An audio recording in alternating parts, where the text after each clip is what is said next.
Hello दोस्तों, तो लेकर आ गई हूँ मैं आप लोगों के लिए एक और मजेदार सी सीरीज जिसका नाम है the princess and the werewolf. इस कहानी में हमें एक ह्यूमन प्रिंसेस मिली को दिखाया जाता है जो अपने पेरेंट्स की इकलौती बेटी होने के साथ साथ सबको बहुत ज्यादा प्यारी थी। दूसरी तरफ हम एक बीस्ट वुल्फ किंग को देखते हैं जो मिली को खुद से शादी करने के लिए मजबूर करेगा क्योंकि उसने बाय मिस्टेक इसका होली पर्ल अपनी बॉडी में एब्जॉर्ब कर लिया था। आगे की कहानी जानने के लिए हम बढ़ते हैं इस सीरीज के फर्स्ट एपिसोड की तरफ। एपिसोड की शुरुआत में हमें मिली को दिखाया गया जिसे फिलहाल तो यहाँ पर सब ताओ समझ रहे थे उसके मास्क पहनने की वजह से और उसे काफी ज्यादा अप्रिशिएट करते हैं। वो यहाँ मिस्टर वोंग के पास आती है जो दाजी स्टेट का एक छोटा सा मिनिस्टर था। वो भी ताओ को यहाँ पर देखकर काफी ज्यादा खुश हो गया। मिली उसे अपनी अदाई दिखाने के बाद पूछती है कि बिजनेस ट्रिप से आप मेरे लिए क्या गिफ्ट लेकर आए, जिस पर वो इसे तरह तरह के गिफ्ट्स दिखाने लगा जो काफी ज्यादा एक्सपेंसिव थे। तो मिली भी अपना मास्क उतारते हुए बोली कि आखिरकार तुम करप्शन करते हुए पकड़े गए। वो बोला कि राजकुमारी आप यहाँ, प्लीज मुझे माफ कर दे, मैं आइंदा इस तरह का कोई भी काम नहीं करूँगा। लेकिन अब तो मिली उसे पकड़कर लोगों के सामने ले आई और बताती है कि आपके टैक्स के पैसों से इसने कितनी ज्यादा करप्शन की। मिस्टर वोंग को पोजीशन से हटाने के साथ साथ वो लोगों के पैसे उन्हें वापस करना चाह रही थी, जिस पर वहाँ खड़े सभी लोग बहुत ज्यादा खुश हो जाते हैं। नेक्स्ट सीन में वो हमें अपना इंट्रोडक्शन करवाते हुए बताती है कि मैं दाजी स्टेट की प्रिंसेस मिली हूँ। मेरी माँ और मेरे बाबा एक दूसरे से बहुत प्यार करते हैं, पर क्योंकि मेरे बाबा दाजी स्टेट के बादशाह थे इसलिए उन्हें ज्यादा टाइम नहीं मिलता था मेरी माँ के साथ गुजारने का। इसलिए ही उन्होंने दाजी स्टेट के किंग मेरे बड़े अंकल को बना दिया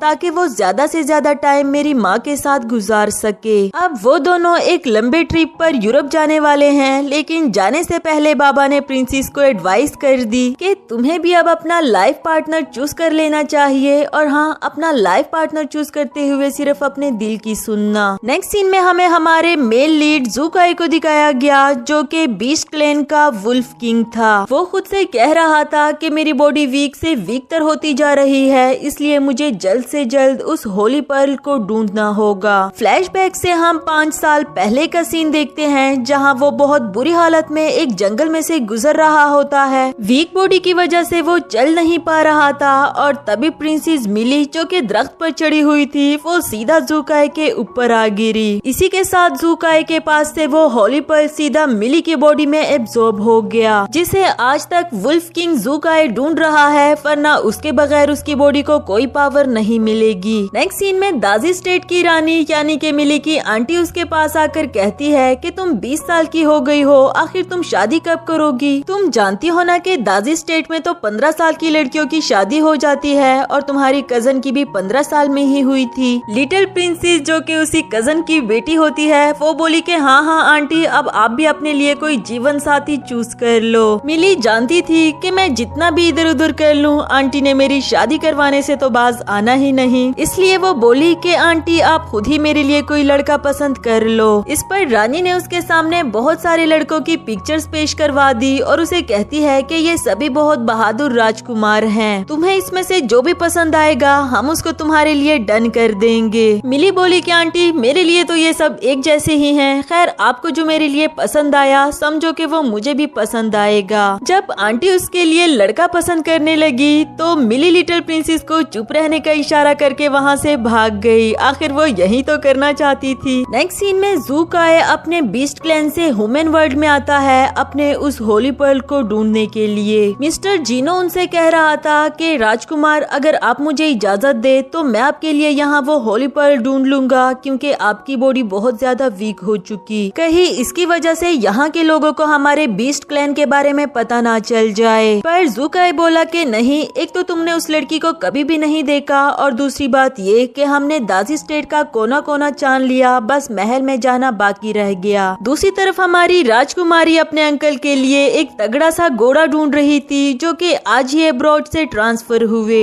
वहाँ एक घोड़े को ट्राई करने के लिए वो उसके ऊपर बैठ जाती है, जिसके साथ ही वो घोड़ा वहाँ से दौड़ने लगा। जनरल उसे बचाने के लिए फौरन से उसके पीछे जाने लगता है, मगर तब तक तो वो घोड़ा राजकुमारी को दूर जंगलों में ला चुका। ज़ूकाई ने भी उसे दूर से आते हुए देख लिया। जैसे ही वो घोड़ा उसे नीचे गिरा देता है, ज़ूकाई ने फौरन से उसे पकड़कर बचा लिया और साथ ही उसे बेहोश कर देता है। लेकिन इसको टच करने की वजह से ज़ूकाई की बॉडी को जो पावर मिली, इससे वो समझ गया कि ये पावर सिर्फ उसी होली पर्ल की हो सकती है। फाइनली इतने सालों के बाद मैंने आखिरकार तुम्हें ढूंढ ही लिया। जीनो बोला कि राजकुमार, इसके पीछे तो बहुत सारे लोग आ रहे हैं, हमें जल्द से जल्द चुपना होगा इससे पहले कि वो लोग हमें देख लें। ज़ूकाई की बॉडी बहुत ज्यादा वीक थी, वो मिली को उठाकर नहीं ले जा सकता था, इसलिए कुछ देर के लिए दोनों वहाँ पर चुप गए। जनरल मिली को ढूंढते ढूंढते यहाँ तक पहुँच आया और उसे उठाते हुए कहता है कि राजकुमारी आप ठीक तो हो ना। मिली होश में आने के बाद सोच रही थी कि आखिर वो घोड़ा कहाँ गया और अगर मैं घोड़े से गिरी ही हूँ तो फिर मुझे कोई चोट क्यों नहीं लगी। खैर अब वो जनरल के साथ यहाँ से वापस चली गई। जीनो बोला कि राजकुमार आपने देखा, वो लोग इसे राजकुमारी कह रहे थे, यानी कि वो दादी स्टेट की प्रिंसेस है, जबकि ज़ूकाई की बॉडी तो और ज्यादा वीक होती जा रही थी, यानी कि जल्द से जल्द प्रिंसेस को अपने साथ ले जाना जरूरी हो गया है। इधर राजकुमारी जब वापस आई तो पूरे शहर में रानी ने ये बात पिलवा दी थी कि राजकुमारी की शादी होने वाली है, क्योंकि जब तक वो इसकी शादी करवा कर अपना फर्ज पूरा ना कर दे उनको चैन कैसे आने वाला था। रात में उस लड़के को मिली से मिलने के लिए बुलाया गया होता है और यहाँ ज़ूकाई भी जीनो के साथ आ चुका मिली को यहाँ से ले जाने के लिए। उधर प्रिंसेस उस लड़के से कहती है कि मैं आपके जख्म पर दवाई तो लगा दूंगी, लेकिन मैं आपको बता दूं कि मैं आपसे शादी नहीं करने वाली, इसलिए बेहतर होगा कि आप यहाँ से चले जाओ। लेकिन उसके इरादे तो कुछ और ही लग रहे थे। वो मिली के साथ जबरदस्ती करने लगा, जो बात फौरन से यहाँ ज़ूकाई को फील हो गई और उसे बचाने के लिए निकल पड़ा। मिली उस लड़के से भागते भागते आखिर एक जगह पर फंस जाती है, जहाँ ज़ूकाई उसके सामने आ खड़ा हुआ। उस लड़के को कुछ कहने के बजाय वो मिली से पूछने लगा, तो तुम ही यहाँ की प्रिंसेस हो जिसे मैं इतने सालों से ढूंढ रहा था।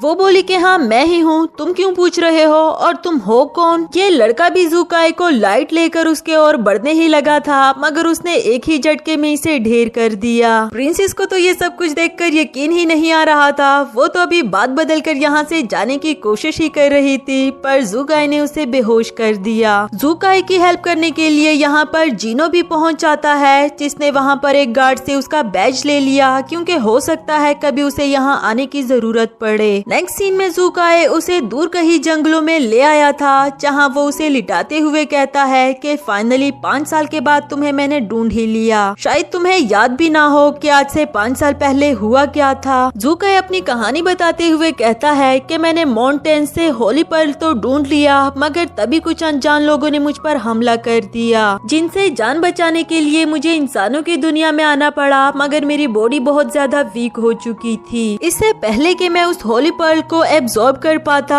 ये लड़की बीच में आ गई और मेरा सारा का सारा काम बिगड़ गया। जीनो कहने लगा कि राजकुमार अब आप फिक्र नहीं करें, इस लड़की के बॉडी से वो पर्ल लेने के बाद आपकी बॉडी में जो चेंजेस आ रहे हैं वो खत्म हो जाएंगे। लेकिन फिलहाल के लिए तो ज़ूकाई और भी ज्यादा वीक फील कर रहा था, इसलिए वो जीनो से कहता है कि आज की रात मैं यहीं पर रहकर कल्टीवेशन करूंगा, तब तक तुम इसे महल पहुंचाने का बंदोबस्त करो। उन दोनों के जाने के बाद जब मिली को होश आया तो उसे कुछ भी समझ नहीं आती कि आखिर मैं यहाँ कैसे आई और वो काले कपड़ों वाला लड़का कहाँ गया। खैर फिलहाल तो वो जल्द से जल्द महल पहुँचना चाह रही थी, इसलिए वहाँ से भागना शुरू कर देती है। तभी उसको पीछे से किसी के आने की आवाज आई, जिस पर उसे लगता है कि क्यों ना उसकी मदद ली जाए और उसकी ओर बढ़ने लगती है। वहाँ एक काफले को आते हुए देखकर मिली उनसे कहने लगी कि मेरा नाम प्रिंसेस मिली है, क्या आप प्लीज मुझे यहाँ से अपने साथ ले जा सकते हो। वो बोली कि हाँ हाँ बिल्कुल प्रिंसेस मिली, मैं यहाँ आपको ही तो ले जाने के लिए आई हूँ। लेकिन जब वो उनके साथ बैठने लगी तो उसे ये सब कुछ जरा अजीब लगा, इसलिए वो इससे पूछने लगी कि आखिर तुम हो कौन, तुम किस स्टेट से हो और कहाँ जा रही हो। वो भी जरा हैरान होकर बोली कि मेरा नाम शीहा है, मैं रॉयल फैमिली से हूँ और आपको यहाँ पर हमारे किंग के कहने पर रिसीव करने के लिए आई हूँ।